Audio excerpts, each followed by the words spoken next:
A very good morning to all from Anurag Joshi. In today's video, we are covering the third type of inheritance, that is multi-level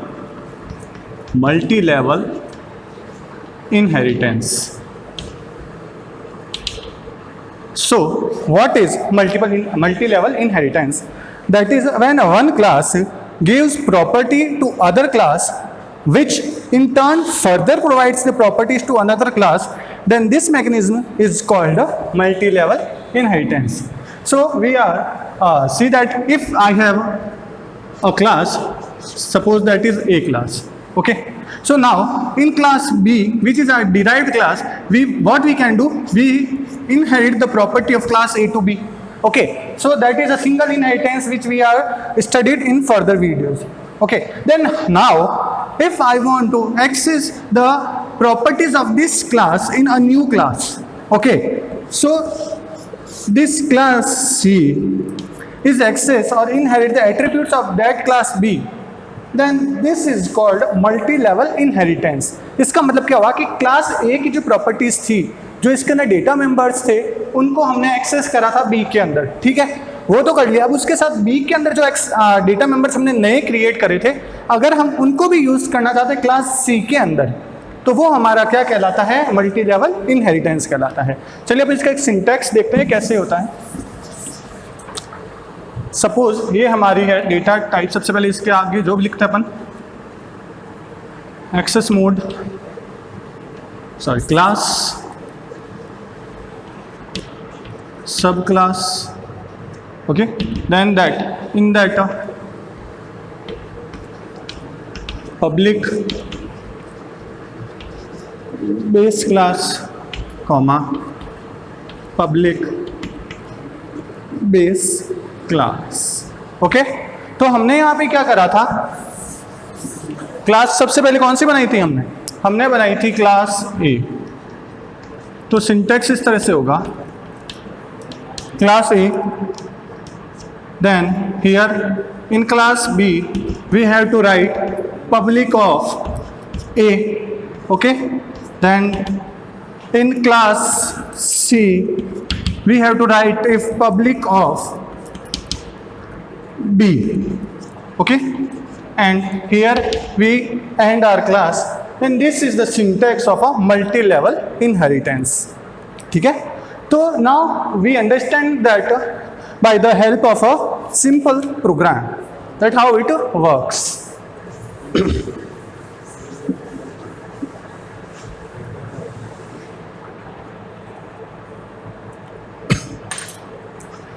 So first of all,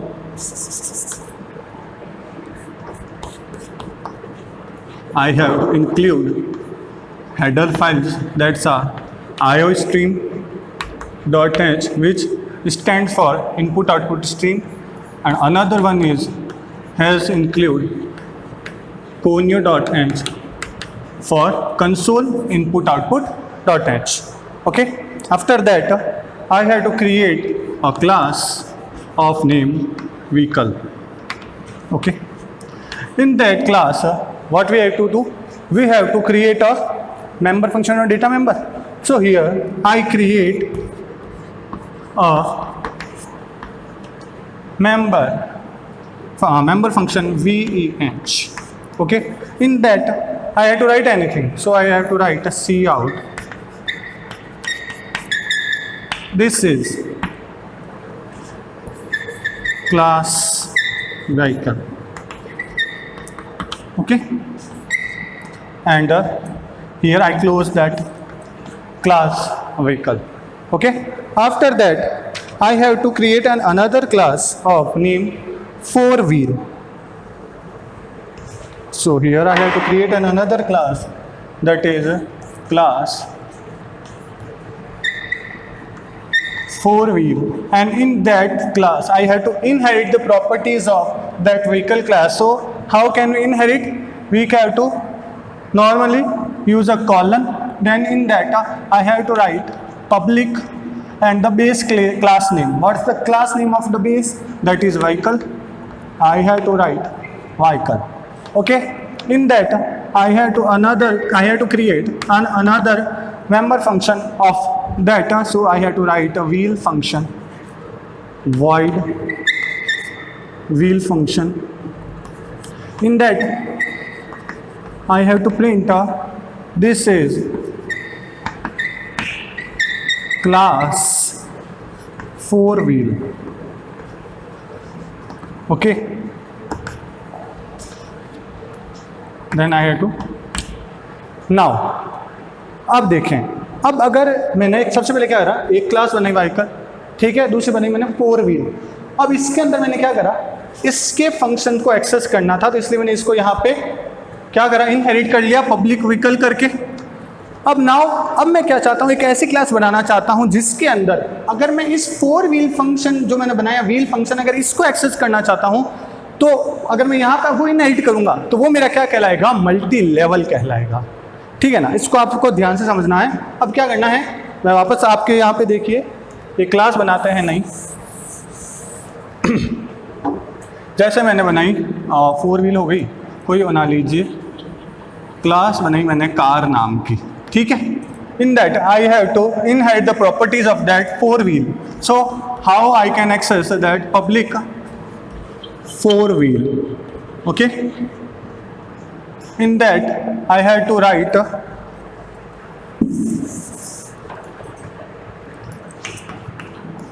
an access modifier. In that I had to create a function car. Okay, CARR function. Okay, in that I had to write cout. This is class car. Okay, and I have to end that class. तो अब क्या होगा कि now मैं अगर सिर्फ इसी का एक ऑब्जेक्ट बनाऊंगा तो उससे हम क्या कर सकते हैं, जो क्लास 4 व्हील फंक्शन है और जो हमारी क्लास व्हीकल थी, उन दोनों के हम जो भी मेंबर फंक्शन है उनको एक्सेस डायरेक्टली कर सकते हैं. ठीक है, तो अब हम क्या करेंगे, इसके बाद मेन फंक्शन बनाएंगे हमारा. तो मेन फंक्शन मैं यहाँ पे बना देता हूँ. सबसे पहले मेन फंक्शन के अंदर हमारे पास क्या होगा, void मेन क्लासेस बनी हुई है. सबसे लास्ट क्लास हमने बनाई थी कार, तो हम इसका क्या बनाएंगे, ऑब्जेक्ट. सो कैसे बनेगा, हम लिखेंगे कार और अगर मैंने लिख दिया C1, तो ये क्या बन गया, इसका ऑब्जेक्ट बन गया. अब आपको सीधा सीधा सिर्फ एक ही करना है, आपको सिर्फ एक ही कोई फंक्शन कॉल कर दीजिए. ऐसा करने से आपके पास क्या होगा, जितने भी क्लासेस हैं आपके सारी इनहेरिट होंगे या फिर उसका आउटपुट आ जाएंगे आपके पास. ठीक है ना, तो आपने लिख दिया कार C1. अब यहाँ पे आपको लिखना है C1 डॉट, सबसे पहले अगर आप लिखेंगे CARR फंक्शन, क्या आप कुछ भी लिख सकते हैं. ठीक है ना, अगर सबसे पहले हम सबसे पहले कौन से बनाई थी, VEH नाम की बनाया था फंक्शन, तो वो लिख दीजिए. देन C1 के अंदर दूसरा हमने क्या बनाया था, व्हील नाम का फंक्शन बनाया, वो लिख दीजिए. थर्ड हमने C1 के अंदर कौन सा बनाया था, CARR नाम का फंक्शन बनाया था, वो कॉल कर दीजिए. ऐसा करने से क्या होगा, आपके पास तीनों के आउटपुट्स Cout के अंदर जो भी लिखा हुआ है वो एज इट इज प्रिंट होके आ जाएगा. ओके, ये होता है आपका multi level inheritance. A very good morning to all from Anurag Joshi. In today's video we are covering the third type of inheritance, that is multi level inheritance. So what is multi-level inheritance? That is when one class gives property to other class which in turn further provides the properties to another class, then this mechanism is called multi-level inheritance. So we are see that if I have a class, suppose that is A class. Okay, so now in class B, which is our derived class, what we can do, we inherit the property of class A to B. Okay, so that is a single inheritance which we are studied in further videos. Okay, then now if I want to access the properties of this class in a new class, okay, so this class C is access or inherit the attributes of that class B, then this is called multi-level inheritance. इसका मतलब क्या हुआ कि class A की जो properties थी जो इसके अंदर डेटा मेंबर्स थे उनको हमने एक्सेस करा था बी के अंदर, ठीक है, वो तो कर लिया। अब उसके साथ बी के अंदर जो डेटा मेंबर्स हमने नए क्रिएट करे थे, अगर हम उनको भी यूज़ करना चाहते हैं क्लास सी के अंदर, तो वो हमारा क्या कहलाता है, मल्टी लेवल इनहेरिटेंस कहलाता है। चलिए अब इसका एक सिंटैक्स देखते हैं कैसे होता है। सपोज ये हमारी है डेटा टाइप, सबसे पहले इसके आगे जो भी लिखते हैं अपन, एक्सेस मोड, सॉरी क्लास, सब class, okay, then that in that public base class comma public base class, okay। तो हमने यहाँ पे क्या करा था, क्लास सबसे पहले कौन सी बनाई थी हमने बनाई थी क्लास ए। तो सिंटैक्स इस तरह से होगा, class A, then here in class B we have to write public of A, okay, then in class C we have to write if public of B, okay, and here we end our class, and this is the syntax of a multi-level inheritance, ठीक है।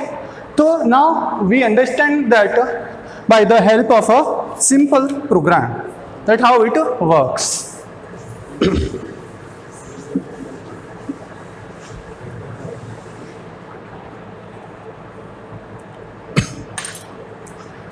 So first of all,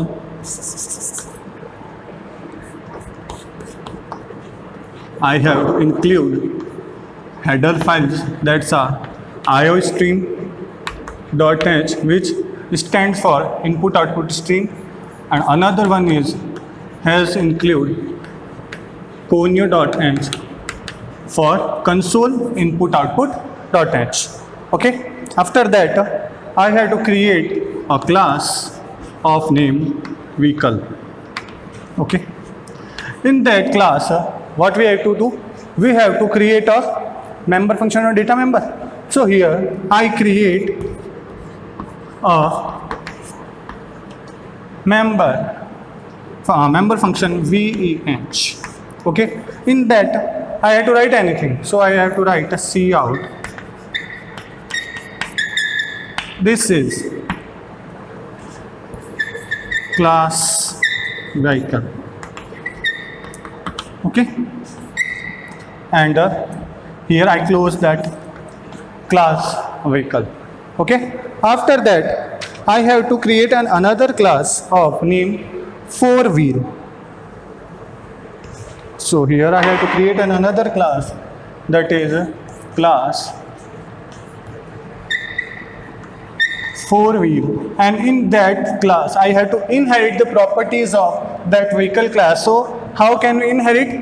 We have to normally use a colon, then in that I have to write public and the base class name. What's the class name of the base? That is vehicle. I have to write vehicle, okay। In that I have to create another member function of that, so I have to write a wheel function, void wheel function. In that I have to print this is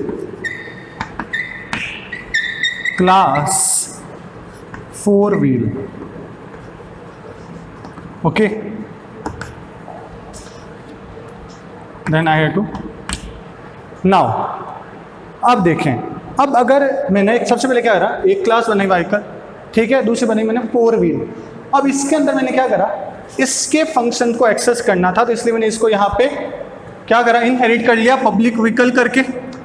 अब मैं क्या चाहता हूँ, एक ऐसी class बनाना चाहता हूँ जिसके अंदर अगर मैं इस 4wheel फंक्शन जो मैंने बनाया, व्हील फंक्शन, अगर इसको एक्सेस करना चाहता हूँ, तो अगर मैं यहाँ पर वो इनहेरिट करूँगा तो वो मेरा क्या कहलाएगा, मल्टी लेवल कहलाएगा, ठीक है ना। इसको आपको ध्यान से समझना है। अब क्या करना है, मैं वापस आपके यहाँ पे देखिए, एक क्लास बनाते हैं नई, जैसे मैंने बनाई 4wheel हो गई, कोई बना लीजिए क्लास बनाई मैंने कार नाम की, ठीक है। in that I have to inherit the properties of that four wheel.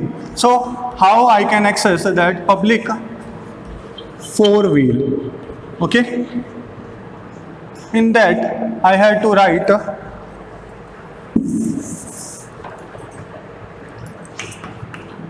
an access modifier. In that I have to create a function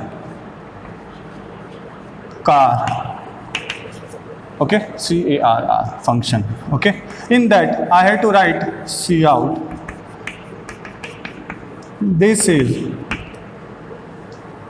class car. Okay, and I have to end that class.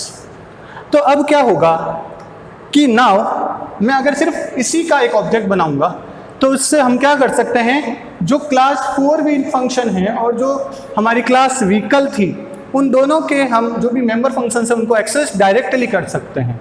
ठीक है, तो अब हम क्या करेंगे, इसके बाद main function बनाएंगे हमारा. तो मेन फंक्शन मैं यहाँ पे बना देता हूँ.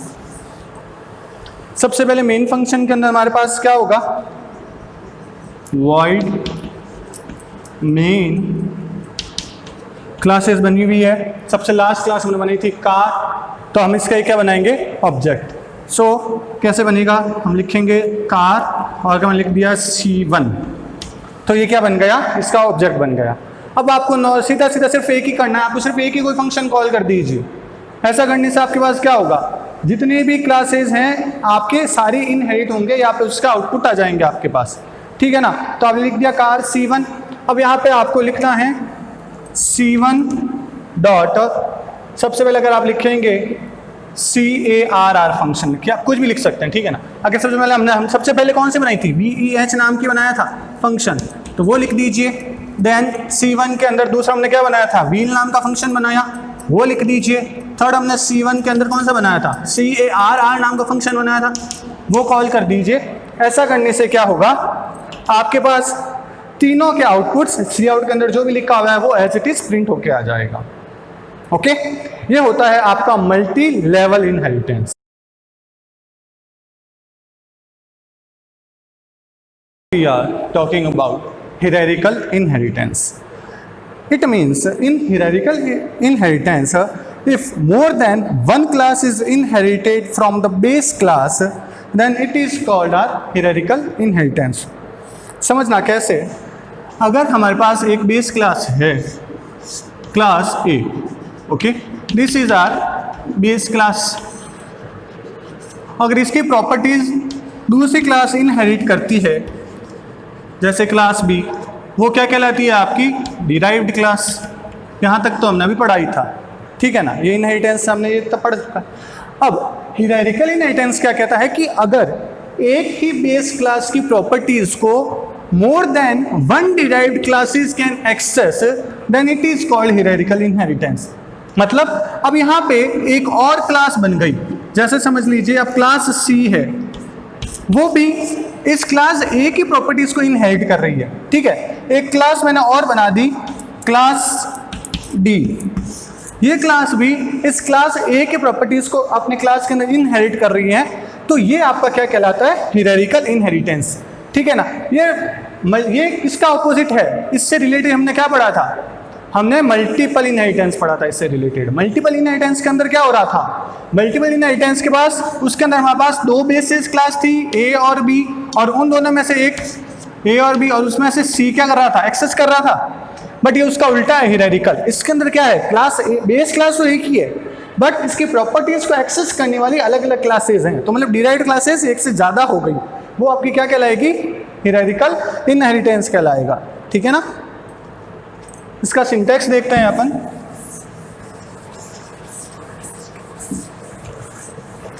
सबसे पहले हमने लिखा, एक क्लास बनाई, जैसे क्लास ए, इसके अंदर हमने कुछ भी लिख दिया, पब्लिक के अंदर क्लास क्लोज कर दी.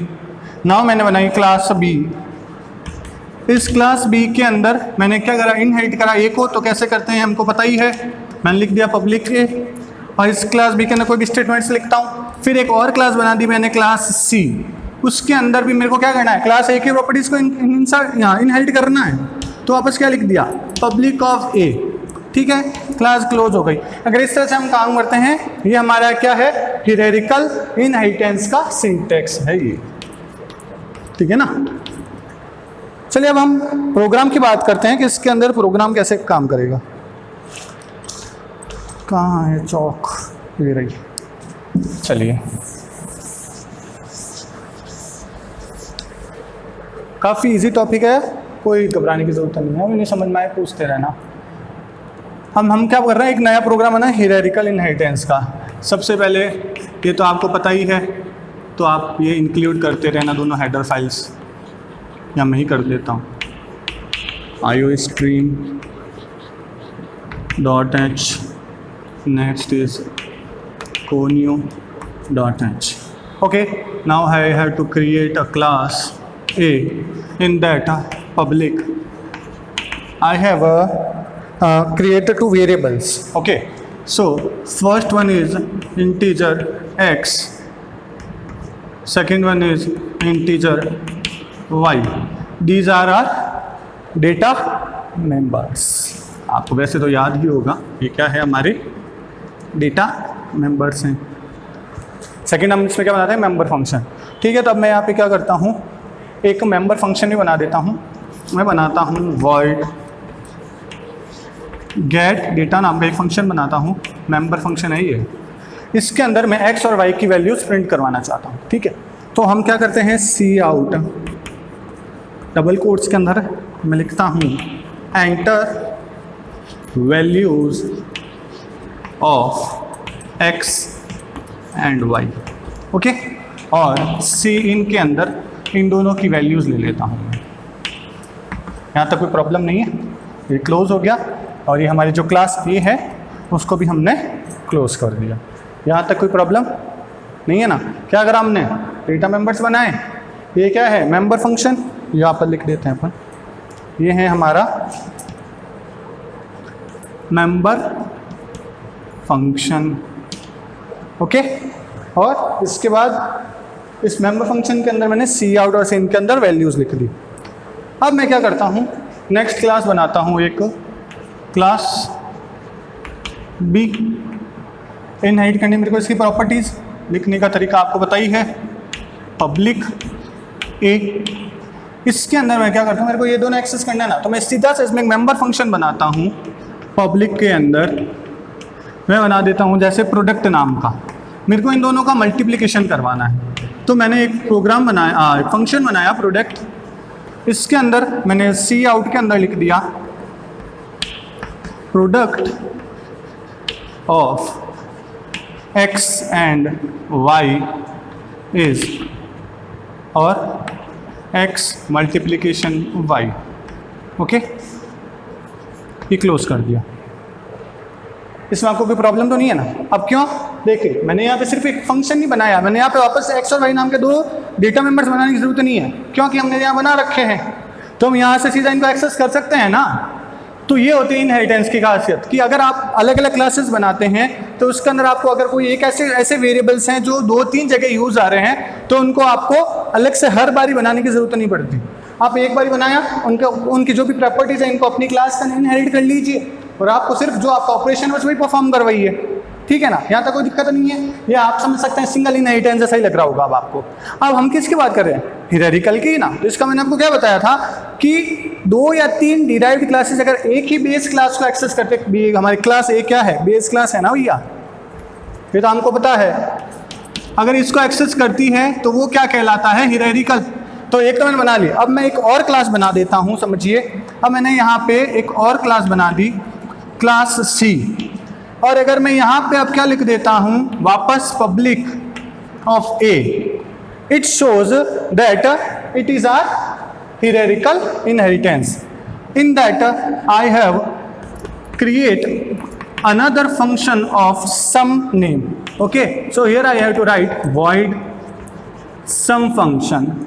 In that function I have to add the two values. So here I have to write sum of x and y is double quotes x plus y, okay. Here I have to close that class C. ठीक है ना। तो अब हमारी एक class B बनाई जिसके अंदर हमने पब्लिक ए लिखा, क्लास सी बनाई ये वाली जिसके अंदर हमने पब्लिक ए लिखा। तो इससे हमें पता चला ये एक हियरार्किकल इनहेरिटेंस है, क्लासेस बन गई है। नेक्स्ट स्टेप आप सभी को पता है क्या करना होता है, तो आप जल्दी से बताइए आप क्या करेंगे अगला हम काम, कमेंट करिएगा पॉज करके। तो मैं ही बता देता हूँ, हमको पता ही होगा वैसे तो।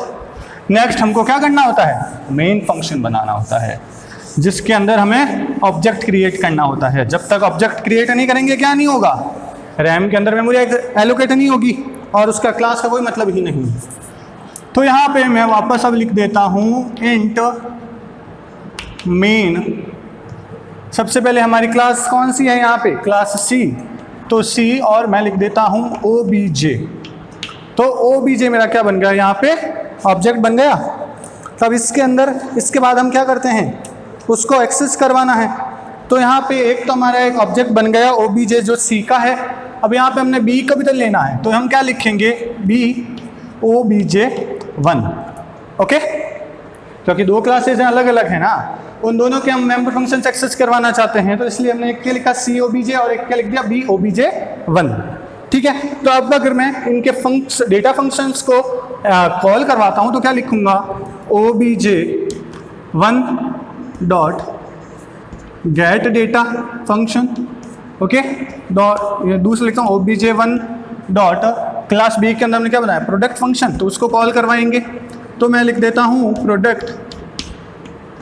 ठीक है। नेक्स्ट हमने कौन सा है, सी। तो उसके लिए हमने क्या बनाया था, obj। ठीक है ना, तो कंफ्यूज नहीं होना, बी के लिए obj1 बनाया है। तो हमने यहाँ पे अभी सिर्फ क्या करा है, बी क्लास का जो ऑब्जेक्ट बना है उसके फंक्शंस को कॉल करवाया। अब हम क्या चाहते हैं, सी के करवाना चाहते हैं, तो वापस क्या लिखेंगे, obj डॉट हमारा क्या है, वापस गेट डेटा फंक्शन को तो कॉल करवाना ही है। ठीक है ना। दूसरा हम किसको कॉल करवाएंगे, जो इसके खुद के अंदर था वो कौन सा था, सम फंक्शन। सम फंक्शन को कॉल करवा दीजिए। इंट में लिख रखा है तो हम यहाँ पे क्या लगाएंगे, गेट ch फंक्शन के साथ रिटर्न 0। ठीक है। यहाँ पे आपका प्रोग्राम खत्म हो जाता है। ठीक है। अब इसका अपन आउटपुट देखें तो आउटपुट कुछ इस प्रकार से आएगा आपका। सबसे पहले लिखा हुआ आएगा, कॉल क्या करवा रहे हैं हम, gate data function. Gate data function के अंदर हमने क्या लिखा था, सी आउट के अंदर हमने लिखा था enter value of x and y। तो हमारे पास x और y की हमें वैल्यूज देनी है, तो आप दे दीजिए 2 और 3। फिर हमने क्या करा था, प्रोडक्ट फंक्शन को कॉल करवाया। तो उसके अंदर हमने क्या लिखा था कि product of x and y is 6। ठीक है। फिर वापस हम क्या कर रहे हैं, obj dot gate data function को कॉल करवा रहे हैं। यहाँ पे हम क्या लिखेंगे, enter value of x and y, वापस एज इट इज आएगा। अब यहाँ पे आप दे दीजिए कोई अलग सी वैल्यू 5 और 6 दे दीजिए। ठीक है। अब यहाँ पे क्या लिखा है, sum of x and y।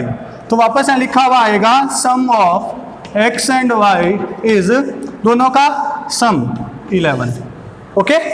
इस तरह से आपका ये पूरा प्रोग्राम हियरार्किकल इनहेरिटेंस का the last type of inheritance, that is hybrid inheritance. Hybrid inheritance is used in a situation where we need to apply more than one inheritance in a program. Okay, so we have to see that, suppose I have a class A, okay, and here I have a class B. हमने इसकी properties को इसके अंदर inherit कर दिया। ये normal हमारा क्या हो गया, एक सिंगल इनहेरिटेंस का प्रोग्राम हो गया। अब हमारे पास एक क्लास B है और एक हमारे पास यहाँ पे आप समझिए क्लास C है। अगर आप इन दोनों की प्रॉपर्टीज को एक नई क्लास के अंदर यूज करते हैं, that's class D, then this is called our hybrid inheritance. अगर एक ही इनहेरिटेंस के अंदर दो अलग अलग इनहेरिटेंसेस हमको यूज करने पड़ेगा। यहाँ पे हमने देखिए इस क्लास की इसमें प्रॉपर्टीज इंसर्ट करी, तो इसका मतलब ये हमारा क्या हो गया, सिंगल इनहेरिटेंस हो गया। ठीक है ना। और दूसरा आप देखिए, अब जैसे एक क्लास मेरे पास B है और एक क्लास मेरे पास कौन सी है, C। अब इन दोनों की प्रॉपर्टीज को मैं एक नई क्लास के अंदर यूज करूँ तो ये क्या है, ये मल्टीपल इनहेरिटेंस है ना। तो ऐसे क्या हुआ, हमने सिंगल इनहेरिटेंस और मल्टीपल इनहेरिटेंस दोनों को एक साथ अगर आप यूज़ करना चाहते हैं किसी के अंदर, तो वो आपके क्या कहलाती है, हाइब्रिड इनहेरिटेंस कहलाता है। ठीक है, चलिए अब हम देखते हैं इसका प्रोग्राम। हाँ भाई, मैं पॉज कर देता हूँ। चलिए अब हम बात करते हैं एग्जाम्पल की। तो इस प्रोग्राम के अंदर हम सबसे पहले आपको पता ही है क्या करेंगे, हेडर फाइल्स इंक्लूड करेंगे। जल्दी से हम दोनों हेडर फाइल्स जो भी हैं इसमें इंक्लूड कर देते हैं। That's our iostream.h and the second one is conio.h. okay, after that I have to create a class A. In that class I have to create a data member of integer type that is x. Okay, यहाँ तक कोई problem नहीं है, ये हमने class को close कर दिया। Now I have to create another class, a class B. In that B I have to initialize the value of x. So if I want to initialize the value of x, what I have to do? I have to inherit the property of that class. So for that I have to write a public A. Okay, with the colon, when I write public A, what it means? It means I have to inherit the properties of this class. So in that I have to write in public, I have created a function, suppose getX function. In that function, what I have to do? I have to initialize the value of that x. So I have to write x equals to 10. Okay, that is our class B. It is our single inheritance program. But we are talking about hierarchical, in which we have what we have studied, that if we want to use two different type of inheritance in a single inheritance, that it is called a hierarchical hybrid inheritance. Okay, so हमने एक class A बना दी, जिसके अंदर एक class B बना दी, तो ये हमारा सिंगल इनहेरिटेंस हो गया। बट हम क्या कर रहे हैं, अब साथ में मल्टीपल इनहेरिटेंस भी बनाना चाहते हैं। तो उसके लिए अब मैं क्या करता हूँ, एक नई क्लास बनाता हूँ, जैसे क्लास C। क्लास C के अंदर पब्लिक के अंदर मैंने क्या लिख दिया, पब्लिक के अंदर क्लास C, पब्लिक के अंदर मैंने एक नया वेरिएबल बनाया इंटीजर y। ओके, और इसको बंद कर दिया। अब मैं क्या कर रहा हूँ, x और y दोनों की वैल्यूज मेरे को चाहिए थी, ठीक है ना। अगर यहाँ पे मैं इसको यहीं पे इनिशियलाइज कर देता हूँ, ठीक है। अब मैं क्या चाहता हूँ, एक नई क्लास बनाता हूँ, जैसा समझ लीजिए क्लास D। अब मैं x भी चाहता हूँ अपने इस फंक्शन के अंदर और y भी चाहता हूँ, तो मैं दोनों को एक्सेस करूँगा। तो मैं लिखता हूँ जैसे public of B comma public C। तो आप अगर सिर्फ इतना देखें तो आपको ये कैसा लग रहा है, मल्टीपल इनहेरिटेंस जैसा नहीं लग रहा।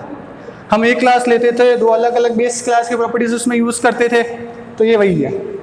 तो ये हमने क्या करा, यहाँ पे अब मल्टीपल इनहेरिटेंस का कॉल यूज़ करा। इसके अंदर मैंने क्या करा, पब्लिक के अंदर जैसे एक फंक्शन बनाया सम नाम का,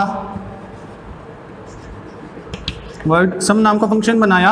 अब यहाँ पे मैं x और y की वैल्यू सम करवाना चाहता हूँ, तो मैं सी आउट के अंदर लिखता हूँ sum of x and y is, ठीक है ना। और यहाँ पे x प्लस y, ये मेरा क्लासेस बन गई सारी। अब हमको क्या करना है, main function. So for main function, इस मेन फंक्शन के अंदर हम क्या करेंगे, उसका ऑब्जेक्ट बनाएंगे ना। तो मैं लिखता हूँ void मेन। अब यहाँ पे मैं इसके क्लास मैंने क्या बनाई थी, D, तो D नाम का एक ऑब्जेक्ट बना देता हूँ, और इसके अंदर मैंने फंक्शन कॉल कर, फंक्शन कौन सा बनाया है, सम नाम का फंक्शन बनाया ना। तो मैं क्या लिखता हूँ, obj डॉट सम फंक्शन, इसको कॉल करवाया, ठीक है। Then get ch function and this is our main function. ऐसा करने से आपके पास क्या होगा, इस सम फंक्शन के अंदर x और y की वैल्यू आ गई है। कैसे आई, यहाँ पर निकल का पब्लिक b और पब्लिक c, ठीक है ना। तो जो पब्लिक b के अंदर जो भी हमने इंट x की वैल्यू असाइन करी थी, वो क्या थी, x की वैल्यू 10 थी। क्लास c के अंदर हमने y की वैल्यू क्या असाइन करी थी, 10 करी थी। तो यहाँ पे हमारे पास आउटपुट में आंसर कितना आ जाएगा, 20। ये होता है आपका हाइब्रिड इनहेरिटेंस। ओके, तो यहाँ पे हमारे इनहेरिटेंस जो चैप्टर है वो कंप्लीट होता है, जिसके अंदर हमने क्या क्या पढ़ लिया था। इनहेरिटेंस होता क्या है, modes of inheritance, then all the 5 types of inheritance. Okay, अगर आपको इससे रिलेटेड कोई भी टॉपिक से आप रिलेटेड कोई भी प्रॉब्लम हो तो आप पूछ सकते हैं, बहुत ईजी है।